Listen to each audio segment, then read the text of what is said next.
சிவப்பு படையின் வீரன் களத்தில் வெல்லும் துணிச்சல்காரன் காலம் கொடுத்த கடமை வீரன் ஞானம் புகழும் கலைஞர் பேரன்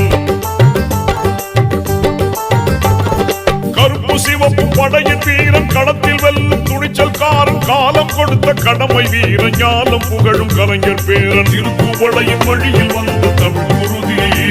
இளம் திராவிடருக்கு தலைமை தாங்கும் உதயநிதி திருக்குவளையின் வழியில் வந்த தமிழ் குருதி இளம் திராவிடருக்கு தலைமை தாங்கும் உதயநிதி கருப்பு சிவப்பு படையின் வீரன் களத்தில் வெல்லும் துணிச்சல்காரன் காலம் கொடுத்த கடமை வீரன் ஞானம் புகழும் கலைஞர் பேரன்